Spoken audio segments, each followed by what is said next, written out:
Friends, இது உங்கள் வெற்றி ஐஏஎஸ் அகாடமி தென்காசி. நம்ம இன்றைக்கி என்ன பார்க்க போகிறோம்னு சொல்லி பார்த்தீங்க அப்படின்னா, தினந்தோறும் பயிலும் முந்தைய ஆண்டு வினாக்களில் இன்றைக்கி ஒரு மேக்ஸ் எடுத்துகிட்டு இருந்திருக்கும் ஃப்ரெண்ட்ஸ். என்னென்னு சொல்லி பார்த்துருங்க. ஆமாம், ஃபஸ்ட்டு என்ன கொடுத்துருக்காங்க பாருங்கள்.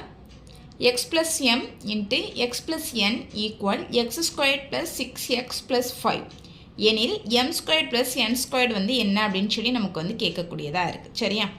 சரி, இப்போ இதில் என்ன கொடுத்துருக்குறாங்க அப்படின்னு சொல்லி பார்த்தோம் அப்படின்னா, நமக்கு இதில் நான் இந்த ரெண்டு என்ன செய்கிறேன் அப்படின்னா, இந்த ரெண்டுக்கு இடையில நமக்கு என்ன இருக்கதா அர்த்தம் அப்படின்னா பெருக்கல். ஸோ அப்போ நான் இதை வந்து இதில் வந்து பெருக்கி போட்டிருக்கக்கூடியதாக இருக்குது. அதாவது எக்ஸோட பெருக்கினேன் அப்படின்னா எனக்கு எக்ஸ் ஸ்கொயர், அடுத்து இந்த எக்ஸை என்னோட பெருக்கினேன் அப்படின்னா எனக்கு எக்ஸ்என் அப்படின்னு சொல்லி கிடச்சிருக்கு. அடுத்து எம்ஐ எக்ஸோட பெருக்கியிருக்கேன், அப்போ எனக்கு எம்எக்ஸ் ப்ளஸ் அதுக்கப்புறமா எம்ஐ என்னோட பெருக்கும்போது எனக்கு எம்என் அப்படின்னு சொல்லி கிடைக்கக்கூடியதாக இருக்குது. அடுத்து இந்த இதை நான் அப்படியே கீழே எழுதியிருக்கிறேன். சரியா?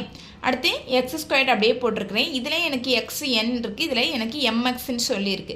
ஸோ அப்போ நான் இந்த ரெண்டுக்கும் பொதுவாக என்ன செஞ்சுக்கிட்டது அப்படின்னா, எக்ஸை வெளியில் எடுத்தோம்னா எனக்கு எம் ப்ளஸ் என் அப்படின்னு சொல்லி கிடைக்கக்கூடியதாக இருக்கும்.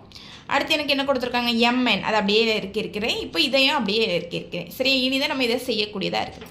என்னன்னு சொல்லி பார்த்தீங்க அப்படின்னா, இந்த இருக்கா எக்ஸ் ஸ்கொயர்னு சொல்லி கொடுத்துருக்காங்க. அடுத்து என்னது, இங்கே ஆர்எக்ஸ், இங்கே வந்து எக்ஸை நம்ம வெளியில் வச்சுட்டு எம் ப்ளஸ் என். அப்போ எனக்கு இந்த எம் ப்ளஸ் என்னோட வேல்யூ என்னன்னு சொல்லி பார்த்தீங்க அப்படின்னா 6. அடுத்து இந்த எம்என் இதோட வேல்யூ என்னன்னு சொல்லி பார்த்தீங்க அப்படின்னா 5. இப்போ நான் இதை வச்சு தான் நான் என்ன கண்டுபிடிக்கணும்னா எம் ஸ்கொயர் ப்ளஸ் என் ஸ்கொயரை கண்டுபிடிக்கக்கூடியதாக இருக்குது. எப்படி கண்டுபிடிக்க போகிறேன் அப்படின்னு சொல்லி பார்த்தீங்க அப்படின்னா, எனக்கு ஒரு 2 நம்பரை நான் கூட்டினேன் அப்படின்னா எனக்கு என்ன கிடைக்கணும், 6ங்கிறது கிடைக்கக்கூடியதாக இருக்குது. அதாவது நான் கூட்டினேன் அப்படின்னா எனக்கு 6 கிடைக்கணும். அதே இது நான் ஒரு 2 நம்பரை பெருக்கினேன் அப்படின்னா எனக்கு என்ன கிடைக்கணும் அப்படின்னா 5 கிடைக்கணும். அப்போ தான் நான் இந்த இதுக்கு வந்து ஆன்சர் வந்து கண்டுபிடிக்கக்கூடியதாக இருக்கும். சரியா? அப்போ எனக்கு அந்த மாதிரி எந்த நம்பர் வரும் அப்படின்னு சொல்லி பார்த்தோம் அப்படின்னா,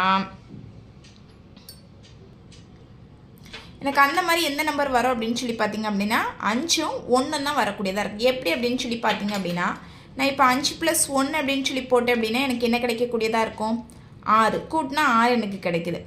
அதே மாதிரி நான் இதை இப்போ பெருக்கிறேன், 5 × 1. அப்போ எனக்கு பெருக்குனா என்ன கிடைக்கி 5. ஏன்னா எனக்கு அதுதான் தேவைப்படக்கூடியதாக இருக்குது. அப்போ நான் இதுபடி தான் இப்போ வந்து செய்யக்கூடியதாக இருக்குது. செஞ்சிடலாமா? இப்போ என்ன பண்ணியிருக்கேன் பாருங்கள், எம்மை வந்து 5ன்னு எடுத்துக்கிட்டேன், எண்ணை வந்து 1ன்னு எடுத்துக்கிட்டேன். இப்போ எனக்கு இதானே கேட்டிருக்காங்க, M square plus n square. இப்போ நான் அந்த ஃபார்மில் அப்படியே போடக்கூடியதாக இருக்குது. இப்போ எனக்கு எம் ஸ்கொயர் எவ்வளோ அப்படின்னு சொல்லி பார்த்தீங்க அப்படின்னா 5 ஸ்கொயர் ப்ளஸ் 1க்கு 1 ஸ்கொயர் அப்படின்னு சொல்லி போட்டுக்கிட்டேன். எனக்கு 5 ஸ்கொயர் பண்ணேன் அப்படின்னா 25, 1 ஸ்கொயர் பண்ணேன் அப்படின்னா 1. அப்போ இதனுடைய வேல்யூ எனக்கு 25 + 1 எத்தனை, 26. ஓகேவா? இதுதான் ஃப்ரெண்ட்ஸ் ஆன்சர். தேங்க்யூ.